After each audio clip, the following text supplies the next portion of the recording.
Hello guys, welcome to on Arora classes. तो कैसे हो आप सब? आई होप आप सब अच्छे होंगे और अच्छे से पढ़ रहे होंगे। ठीक है, तो हमने क्या प्लान किया था? हमने पहले ही अनाउंस कर दिया था कि 10 जुलाई से we will start MCQ series. तो आज लेके आया है अरोरा क्लासेस आप सबके लिए एमसीक्यू सीरीज़ की स्टार्टिंग। ठीक है, सो आर यू गाइज एक्साइटेड? और अगर एक्साइटेड हो तो कमेंट सेक्शन में बताना कि आप लोग कितने एक्साइटेड हो और कितना वेट किया है और कितने अच्छे से वेट किया है आपने एमसीक्यू सीरीज़ के लिए। देखो, मेरी तो आवाज़ से ही पता चल रहा होगा कि I am to excited for this series, specially for this series. इस सीरीज़ के बाद में और भी सरप्राइजेज हैं, जैसा कि मैंने मेरे प्रीवियस वीडियोस में लाइव सेशंस जो होते हैं उसमें मैंने बोला है।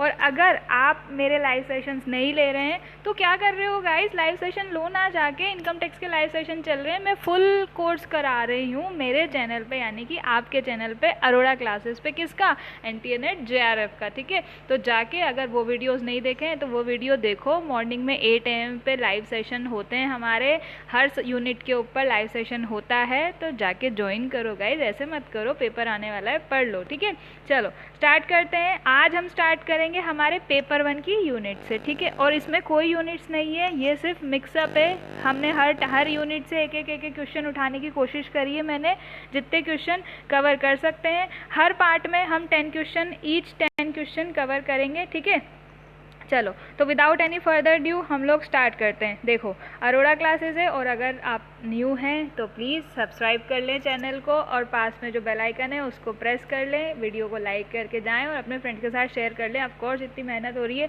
तो आप लोग शेयर करके तो जाएंगे ही सही। चलो स्टार्ट करते हैं without any further ado in 3, 2, 1। चलो let's get started. So first question आपकी कंप्यूटर स्क्रीन पर ये रहा। ठीक है, चलो बताओ, विच ऑफ द फॉलोइंग, चलो पेन ले लेते हैं। Which of the following offer details about the air pollution levels have been classified in 6 bands. किसने ऑफर किया था, किसने बताया था कि एयर पॉल्यूशन के लेवल्स को 6 बैंड में हम क्लासिफाइड कर सकते हैं? किसने बताया था? To help people to understand it. यानी कि सिंपल सा क्वेश्चन ये है कि एयर पोल्यूशन के जो लेवल्स हैं उन लेवल्स को किसने 6 बैंड में क्लासिफाइड किया था? क्योटो प्रोटोकॉल में बताया था, AQI में बताया था, कैंपा या फिर गूगल? अब गूगल तो आप सबको पता है कि कौन सा आंसर होगा। ठीक है, और ये कंपलसरी है, जितने क्वेश्चन आप लोगों के राइट होते हैं कमेंट सेक्शन में बताना। और अगर कमेंट सेक्शन में ही बताना, ठीक है, कमेंट सेक्शन में मुझे बताना कि आप लोगों के कितने क्वेश्चन राइट हुए हैं। ठीक है, चलो मुझे भी अच्छा लगेगा कि मेरे स्टूडेंट्स, मेरे लर्नर मेहनत कर रहे हैं मेरे साथ में। चलो फटाफट से आंसर दो इसका। Which of the following offer details about the air pollution levels have been classified. यानी कि एयर पॉल्यूशन के जितने लेवल्स हैं, जितने बैंड्स हैं, उनको क्लासीफाई किसने किया था? चलो आप लोग अपना आंसर कमेंट सेक्शन में बताना, तो मैं आंसर बता देती हूँ। चलो ठीक है, नेक्स्ट पेज पे चलते हैं, पेन को रिमूव करते हैं, नेक्स्ट पेज पे चलते हैं, इसका आंसर देखते हैं। इसका आंसर है AQI। ठीक है, AQI ने बताया था, AQI ने ही 6 बैंड में डिवाइड किया था या 6 बैंड में क्लासीफाई किया था किसको? एयर पॉल्यूशंस के जो लेवल होते हैं।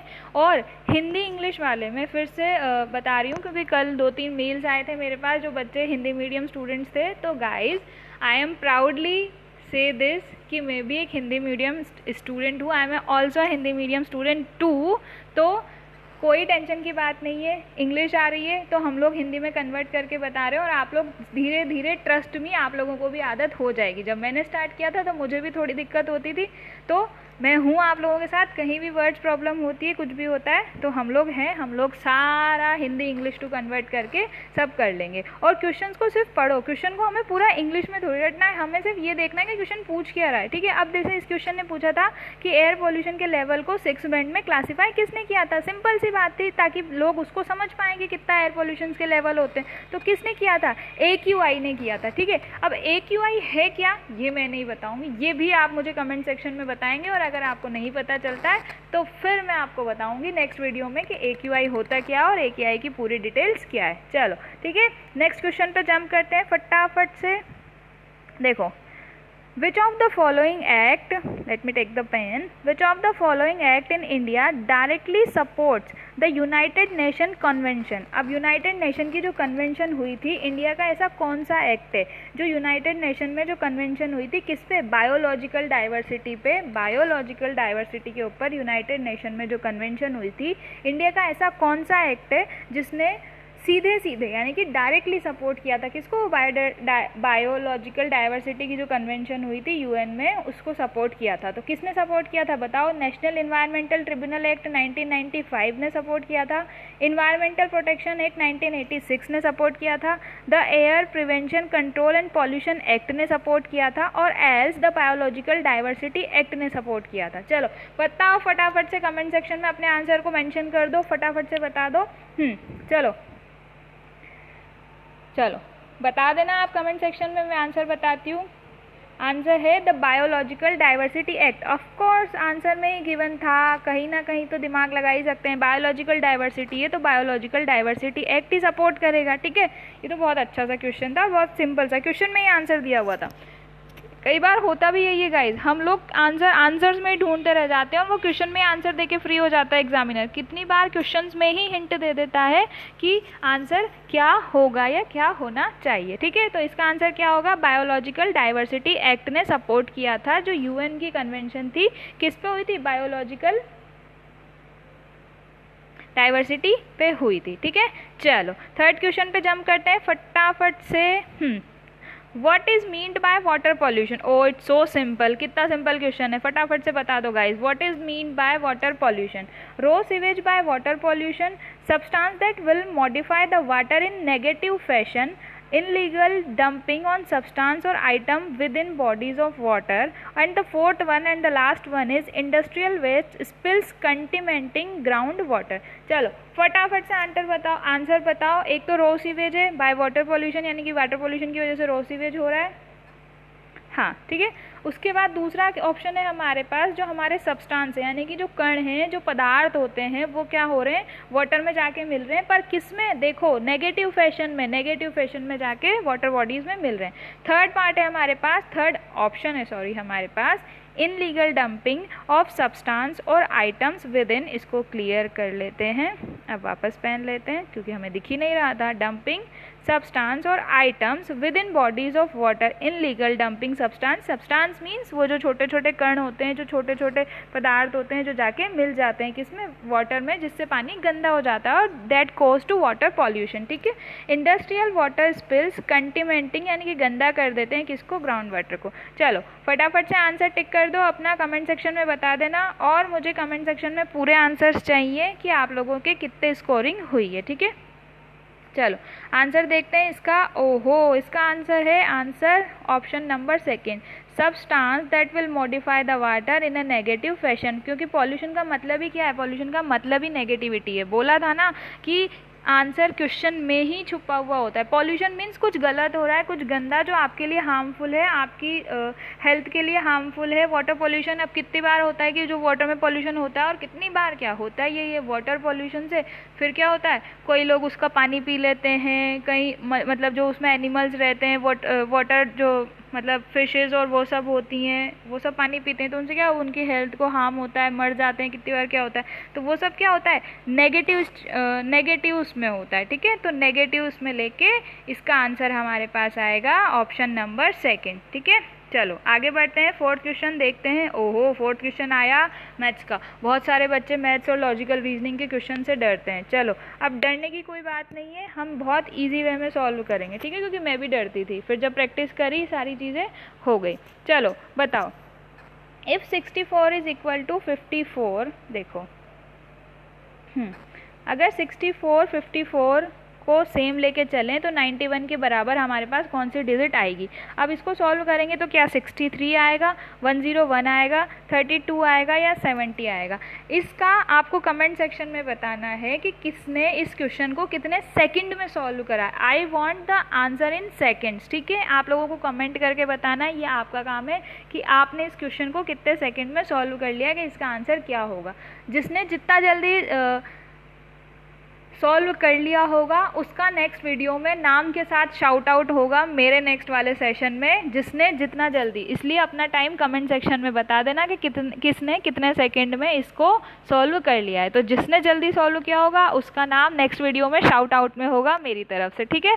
चलो अब इसका आंसर देखते हैं। चलो थोड़ा देर और गेस कर लो, आप लोग बता दो इसका आंसर क्या होगा कमेंट में, फिर हम लोग देख लेंगे।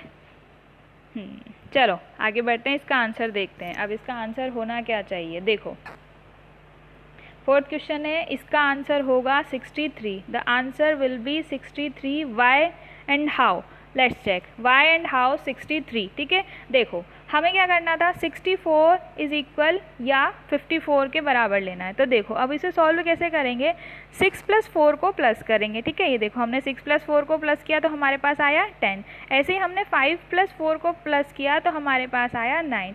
सेम एज प्रोसेस हम यहाँ करेंगे क्योंकि यहाँ पे सेम इक्वल का साइन लगा हुआ है। देखो बीच में 2 डॉट्स हैं, 2 डॉट्स हैं। ठीक है, मेरे डॉट सही नहीं बने because all you guys know मेरी पेंटिंग कितनी अच्छी है। वाह वाह वाह, मुझे मेरी पेंटिंग के लिए नोबेल अवार्ड मिलना चाहिए। चलो छोड़ो, पेंटिंग को छोड़ते हैं, वापस आते हैं अपने सीरीज़ पे। चलो देखो 5 + 9 5 + 4 = 9 हो गए। ठीक है, चलो अब क्या करना है, हमें 91 के साथ भी कोई ऐसी डिजिट लेनी है जिसका जो नेक्स्ट नंबर बने प्लस करने पे वो 9 ही बने, क्योंकि 9 + 1 तो हमारे पास 10 बन ही रहा है। अब हम दूसरा ऐसा कौन सा नंबर लें जिसका आंसर 9 आए, यानी कि प्लस करने पे 9 आए। तो देखो अगर हमें पता है 63 आंसर है, पर हम 63 के अलावा ऑप्शन चेक करते हैं। देखो 7 + 0 को प्लस करोगे तो 9 नहीं आएगा, कैंसिल। 3 + 2 को प्लस करोगे तो 5 आएगा, 9 नहीं आया, कैंसिल। 101 को प्लस करोगे 9 नहीं आएगा, कैंसिल। तो only the 63 is the only option that will get the 9 after we are adding the 2 digit. ठीक है, तो 6 + 3 को अगर प्लस करेंगे तो हमारे पास आंसर आ जाएगा 9। तो हमारा जो डिजिट होगा वो क्या होगा, 63 होगा, यानी कि हमारा आंसर कितना होगा, 63 होगा। तो देखो हो गया ना कितने ईजी वे में। चलो ठीक है, नेक्स्ट देखते हैं। This is blood relation, logical reasoning questions. ठीक है, चलो देखो फटाफट से क्या बोल रहा है क्वेश्चन, क्या बोलना चाहता है। ठीक है, C is the son of F। ठीक है, क्या हुआ, C is the son of F, D is the only sister of C, A is father of B and A is married to F। How is B related to D। ठीक है, अब क्या है, C is the son of F, C किसका बेटा है, F का बेटा है। D is the only sister of C, D क्या है। देखो ब्लड रिलेशन के क्वेश्चन सॉल्व करने का सबसे बेस्ट पैटर्न क्या है, जितना वो बोलता जाता है, जैसे वो बोलता जाता है वैसे वैसे उसको ड्रॉ करते हुए चले जाओ। ठीक है, इसका आंसर क्या होगा देखते हैं, फिर डिस्कस करते हैं कि आंसर कैसे आया। अब चलो देखते हैं, हम लोग फटाफट से क्वेश्चन हो गया हमारा। अब हम लोग इसका आंसर देखते हैं कि इसका आंसर क्या होना चाहिए। अब इसका आंसर होगा ब्रदर। अब कैसे भाई, ये भी तो देखना पड़ेगा, हमने भाई तो बना दिया पर भाई बनाया कैसे वो भी तो सोचेंगे। चलो डायग्राम ड्रॉ करते हैं। ठीक है, C is the son of F। देखो C और जो मेल होता है उसके लिए हम स्क्वायर बना लेते हैं। C is the son of F यहाँ ले लेते हैं हम, क्यों, ताकि हमारा क्वेश्चन भी रहे। C is the son of F, यानी कि C किसका सन है। अब देखो C is the son of F, F का सन है। अब F कौन है, मेल है या फीमेल है, यानी कि मदर है या फादर है, ये हमें नहीं दिया हुआ तो हम छोड़ देंगे, हमने इस पर कोई डिज़ाइन नहीं बनाया। ठीक है, D is the only sister of C। ये देखो अब ये D है ना, ये D है, एक बार इसको रब कर लेते हैं। देखो D is the only sister. अब ये सिस्टर है तो इस पर सर्कल बना देंगे। ये किसकी सिस्टर है, ये C की सिस्टर है, तो ये क्या हो गया, हाँ ये क्या हो गया, ये सिस्टर हो गई किसकी, C की। A is father of B। अब देखो ये नया बता रहा है, A is father of B, तो A को फादर बना दो। ठीक है, अब क्या ये फादर है मीन्स ये मेल है, तो इस पर डिज़ाइन कैसी होगी, स्क्वायर होगी। अब देखो A is married to F, यानी कि ये क्या हो, इसकी वाइफ हो गई। अब ये इसकी वाइफ है तो ये तीनों, ये दोनों पहले तो ये क्या हुए, हस्बैंड और वाइफ हुए, और ये तीनों क्या हुए, इनके बच्चे हुए। ठीक है, अब आपने एक चीज़ नोट करी, देखो ये डायग्राम मैंने इरेज कर दिया क्योंकि आप लोगों ने देख लिया होगा। अब देखो ये क्या बोल रहा है, D is the only sister of C, यानी कि जो D थी वो सिर्फ ओनली सिस्टर है, C भी मेल है और जो B था A का सन वो भी मेल ही होगा ना, क्योंकि ये तीनों भाई बहन है। ठीक है, अब यहाँ क्या बोल रहा है, इसने तो बोला कि ये ओनली सिस्टर है, ये B किसका बेटा है, A का, और ये कौन है, ये F है। ठीक है, तो ये दोनों कौन हुए, हस्बैंड वाइफ हुए, ये तीनों इनके बच्चे हुए। अब लड़की तो एक ही भाई, D is the only sister, यानी कि A की सिस्टर है, तो बाकी जो दोनों वो क्या होंगे, वो मेल्स हो जाएंगे। ठीक है, तो इसका आंसर क्या हुआ, ओहो ये तो हमारी स्लाइड ही घूम गई, हमने पेन नहीं लगाया। चलो ठीक है, तो ये इसका आंसर क्या हुआ, इसका आंसर होगा ब्रदर। ठीक है, चलो आगे बढ़ते हैं नेक्स्ट क्वेश्चन की तरफ, देखते हैं नेक्स्ट क्वेश्चन क्या है। ओहो भाई नेक्स्ट क्वेश्चन आया हमारे पास कुछ अच्छा सा। चलो देखो वापस मैथ्स का क्वेश्चन है हमारे पास। The distance between N and P is 50 metre, यानी कि ओह देखो एन और पी का जो डिस्टेंस है वो कितना है, 50 मीटर्स का डिस्टेंस है। That between Q and R is 40 metre, Q and R का कितना है 40 मीटर से, और एन और पी का कितना है 50 मीटर से। चलो अब इसको बनाते चले, चलो बनाओ, कैसे बनाएंगे, ठीक है। चलो अब क्वेश्चन क्या बोल रहा है, ये तो डिस्टेंस है, इसने डायरेक्शंस दिए ही नहीं है, अभी हमें चाहिए डायरेक्शंस। देखो अब डायरेक्शंस कैसी होगी, Q is the west of R। मैं इस क्वेश्चन का सॉल्यूशन नहीं जा रही हूँ, सिर्फ इसी में ही स्लाइड में आपको पूरा आंसर बता देंगे। चलो ठीक है, Q is the west of R। अगर Q R के वेस्ट में है तो ये देखो, ये हम पहले R को ड्रॉ करेंगे, इसको Q की साइड में बिठाएंगे, ठीक है, हो गया Q R के वेस्ट में। अब देखो फर्स्ट लाइन पे जाओ वापस, Q and R is 40 metre, the distance between Q and R is 40 metre, ठीक है, हो गया। Which is to the east of N, ठीक है, which is to the east of N, यानी कि कौन, ये किसके बारे में बात कर रहा है, ये R के बारे में बात कर रहा है। R क्या है, R N से ईस्ट में है, तो ईस्ट में लेके जाओगे at the distance of 70 metre. अब देखो 40 मीटर्स तो ये ऑलरेडी था, अब यहाँ से 70 मीटर लेके जाना है N से, अगर इसे ईस्ट में लेना है R को और 70 मीटर के डिस्टेंस पे लेना है, तो 40 मीटर तो हमने ऑलरेडी कवर कर लिया है Q तक, और इसके बाद 30 मीटर्स और ले लेंगे और यहाँ पे हम कर देंगे N, क्योंकि R क्या है, R N से ईस्ट में है, कितना 70 किलोमीटर। 30 लिया, 40 ऑलरेडी था हमारे पास, तो ये 30 40 मिला के कितना हो गया 70, यानी कि अब हमारे पास क्या आ गया, देखो N आ गया, Q आ गया और R आ गया। अब वापस फर्स्ट लाइन पे जंप करो, देखो इसने क्या बोला था, N और P के बीच में 50 मीटर्स का डिस्टेंस है। अब P को कहाँ बिठाना है ये तो हमें पता ही नहीं चला। अब देखो P is to north of Q, यानी कि ये नॉर्थ में, ऊपर ले चलो।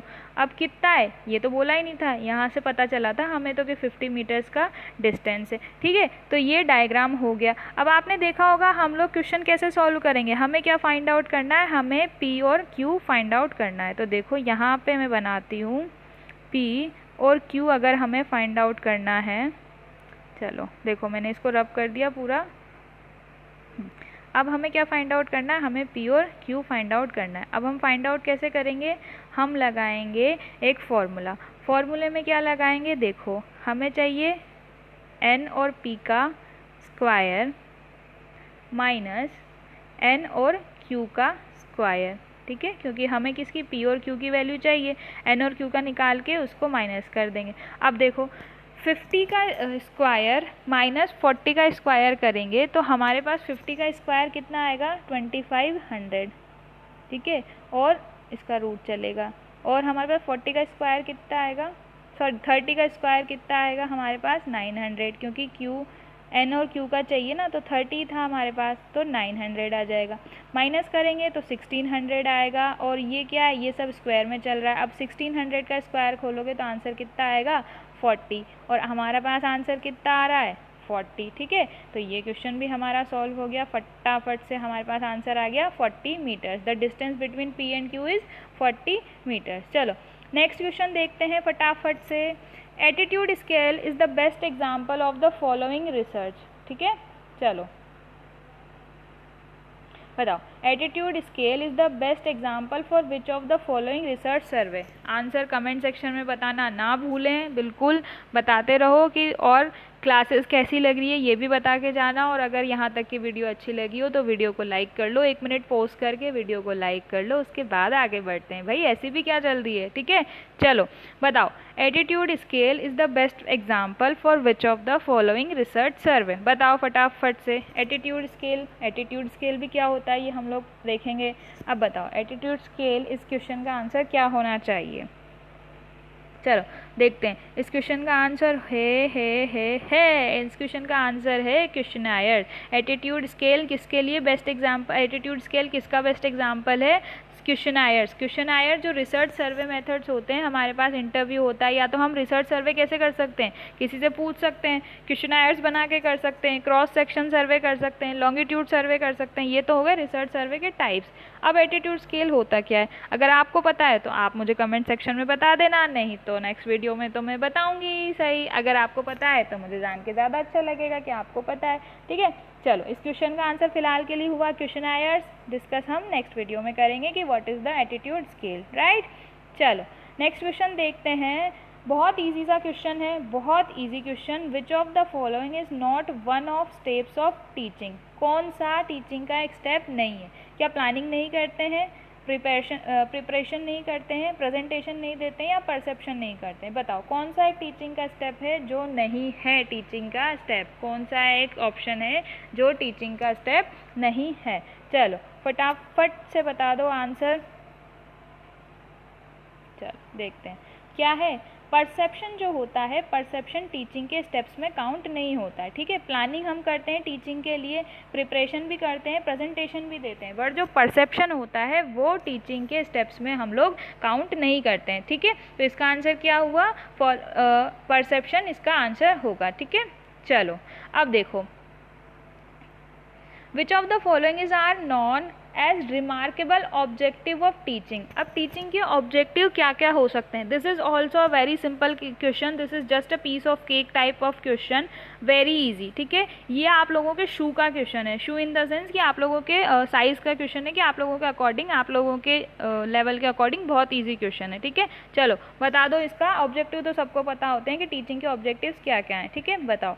Remarkable objective of teaching, behaviour change करना, transmission of knowledge, lesson assimilation, या फेवरेबल एनवायरनमेंट। कौन सा टीचिंग का रिमार्केबल ऑब्जेक्टिव है? रिमार्केबल इन द सेंस कि कौन से टीचिंग के बेस्ट ऑब्जेक्टिव्स हैं, ठीक है। चलो बताओ आंसर देखते हैं, क्या आंसर है इसका? तो इसका आंसर है आंसर नंबर ऑप्शन नंबर 4, यानी कि फर्स्ट, सेकंड और थर्ड। फेवरेबल इन्वायरमेंट अगर हम क्रिएट कर देंगे, फेवरेबल इन्वायरमेंट अगर क्रिएट करेंगे, जब तक आप लोगों के कंफर्ट जोन में रहोगे, कंफर्ट जोन से बाहर नहीं निकलोगे, तो कैसे चीज़ें पता चलेंगी? आज हम लोग पढ़ रहे हैं कि हम 2 घंटे पढ़ के और सोच लें कि हम लोग पूरा 2 घंटे में कवर कर लेंगे, हमारा कंफर्ट जोन ही 2 घंटे का है। तो guys this is not possible. You have to cross, you have to go with मतलब बियॉन्ड योर कंफर्ट जोन। जाना ही पड़ेगा कंफर्ट जोन के बाहर। अगर कंफर्ट जोन के बाहर नहीं जाओगे तो कैसे होगी चीज़ें? सेम लाइक दिस ऑप्शन कि अगर फेवरेबल एनवायरनमेंट रहेगा तो स्टूडेंट्स पढ़ेंगे ही नहीं। तो फिर ऑब्जेक्टिव्स क्या होते हैं टीचिंग के? एक तो बिहेवियर में चेंज करना, नॉलेज में चेंज करना, और लेसन का एसिमिलेशन करना, ठीक है। चलो तो इसका आंसर क्या हुआ? ऑप्शन नंबर 4 विच इज़ 1, 2, 3, ठीक है। अब फेवरेबल ऑब्जेक्टिव क्या है टीचिंग के? मैंने यहाँ पे पूरे टीचिंग के फेवरेबल ऑब्जेक्टिव्स मेंशन किए हुए हैं, प्लीज़ चेक दिस, ठीक है। और कुछ समझ में नहीं आए तो मुझसे पूछ लेना कमेंट सेक्शन में, दिस इज़ वेरी इजी, ठीक है। चलो last and final question of this session, ठीक है।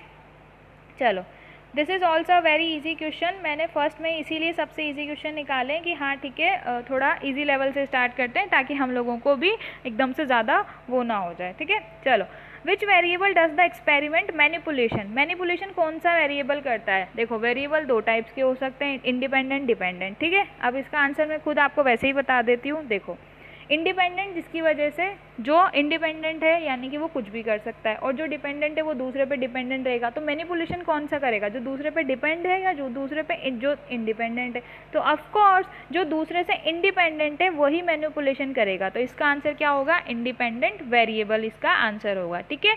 तो गाइज कैसी लगी यहाँ तक की वीडियो? अगर आपको वीडियो मेरी अच्छी लगी है तो प्लीज़ वीडियो को लाइक करके जाना और अपने फ्रेंड्स के साथ शेयर करना, क्योंकि भाई इतनी मेहनत कर रहे हैं, ऑफकोर्स बनता है। और इस क्लासेस का मोटो ही है कि जो फ्री क्लासेस वाले लर्नर हैं या जिनके पास फाइनेंशियल क्राइसिस हो रहे हैं, या और भी जो भी स्टूडेंट्स हैं जो किसी वजह से कोर्स को कंप्लीट नहीं कर पा रहे हैं, वो लोग अरोरा क्लासेस को ज्वाइन करके अपने कोर्स को कंप्लीट कर लें, ठीक है।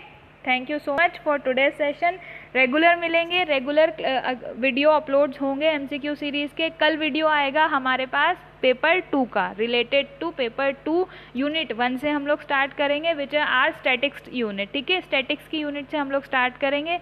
कल के वीडियो में बने रहना, वेट करते रहना और कमेंट सेक्शन में बता देना आज का वीडियो कैसा लगा। आप मेरे साथ अरोड़ा क्लासेस का जो टेलीग्राम ग्रुप है वहाँ पे ज्वाइन कर सकते हैं। यहाँ की जितनी भी PDF है आपको वहीं पर मिलेगी। अरोड़ा क्लासेस पे Arora classes for NET JRF Telegram पे Arora classes for NET JRF के नाम से मेरा चैनल है। You can also follow me on Instagram, Arora classes 05 के नाम से ID है, और FB पे जाके प्लीज़ मेरा पेज लाइक कर लो यार। ऐसे क्या करते हो, अरोड़ा क्लासेस के नाम से मेरा पेज है, लाइक कर लो। ठीक है, चलो, Arora classes a step for your success. ठीक है, चलो सब्सक्राइब कर लेना, अगर नए हो तो अपने फ्रेंड्स के साथ शेयर भी करवा देना। चलो, thank you so much for today's video. मिलते हैं नए वीडियो में कुछ नए क्वेश्चंस के साथ, और लाइक करके जाना वीडियो को और कमेंट्स में बता के जाना कि वीडियो कैसा लगा। ठीक है, चलो बाय बाय।